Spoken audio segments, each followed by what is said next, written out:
Another day another mini blog guys. तर आजचा दिवस खूप खास होता म्हणून मी मस्त ब्लॉग काढत होते बिकॉज माझ्या पप्पांचा होता बर्थडे. सो आमचा डिनर पार्टीचा प्लॅन ना खूप आधीपासून ठरलेला, पण नेमका त्याच दिवशी पप्पाला ऑफिसवरून यायला खूप लेट झाला. सो आम्ही पटापट रेडी झालो आणि त्याच घाई गडबडीमध्ये ना ज्या गोष्टीसाठी जातोय तो केक आम्ही घरीच विसरलो.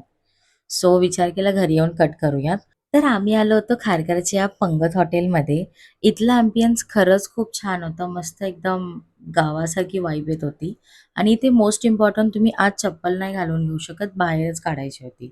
सो इथे डबल सिटिंग होती वरती आणि खालती. आम्ही वरती सुद्धा गेलो, पण आम्हाला खाली बसायचं होतं. आता ना माझ्या आणि पप्पाचं चाललेलं इथे की नक्की कोण कुठली मच्छी घेणार.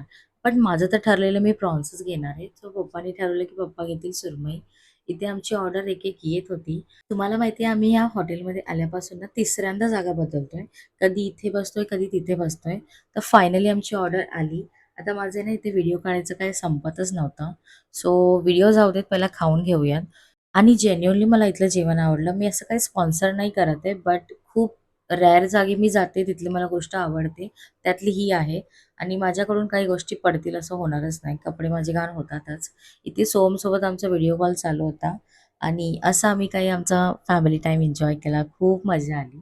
आणि तुम्हाला माहिती आहे मला मिनी ब्लॉग काढायला खूप आवडतात. मी लास्ट टाईम गावीसुद्धा गेलेले. तिथूनच I think me first time माझे मिनी ब्लॉग स्टार्ट केलेले.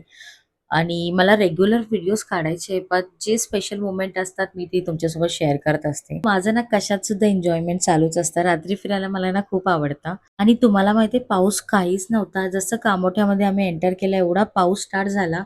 छत्री पण नव्हती. आम्ही बिल्डिंगपासून ते आत येईपर्यंत एवढे भिजलो. मला हा आउटफिट भिजवायचा नव्हता बिकॉज मी काही शूट नव्हतं केलं. सो घरी आलो, छोटंसं सेलिब्रेशन केलं आणि that's it for the day. Bye.